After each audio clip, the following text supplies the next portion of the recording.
শপত লওঁ যে বিধিৰ দ্বাৰা স্থাপিত ভাৰতৰ সংবিধানৰ প্ৰতি মই প্ৰকৃত বিশ্বাস আৰু আনুগত্য পোষণ কৰিম। মই ভাৰতৰ সাৰ্বভৌমত্ব আৰু অখণ্ডতা অক্ষুণ্ণ ৰাখিম। মই অসমৰ মুখ্যমন্ত্ৰী হিচাপে মোৰ কৰ্তব্য বিশ্বস্ততাৰে আৰু সম্পাদন কৰিম।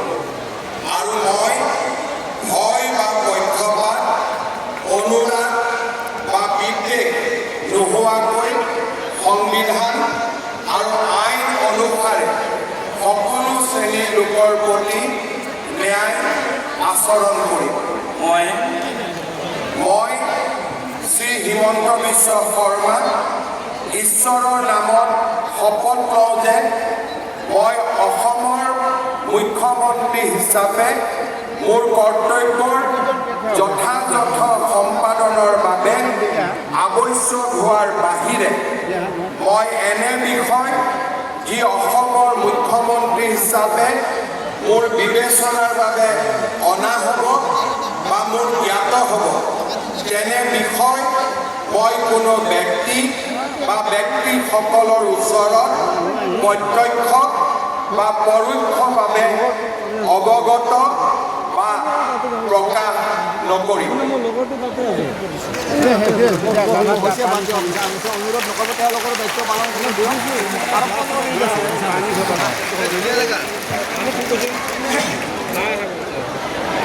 The oaths of office and secrecy.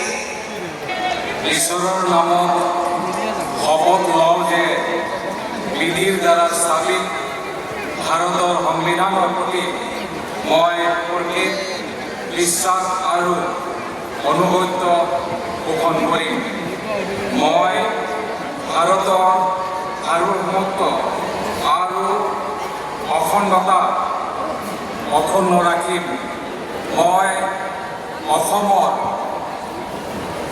এগৰাকী মন্ত্ৰী হিচাপে মোৰ কৰ্তব্য বিশ্বস্ততাৰে আৰু শুদ্ধ অন্তঃকৰণেৰে সম্পাদন কৰিম।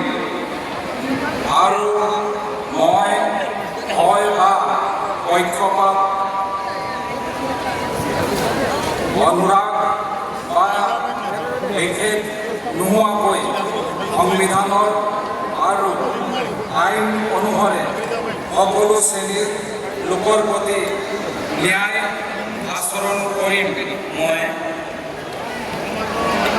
মই ৰামেশ্বৰ তেলী ঈশ্বৰৰ নামত শপত লওঁ যে অসমৰ এগৰাকী মন্ত্ৰী হিচাপে মোৰ কৰ্তব্যৰ যথাযথ সম্পাদনৰ বাবে আৱশ্যক হোৱাৰ বাহিৰে মই এনে বিষয় যি অসমৰ এগৰাকী মন্ত্ৰী হিচাপে মোৰ বিবেচনাৰ বাবে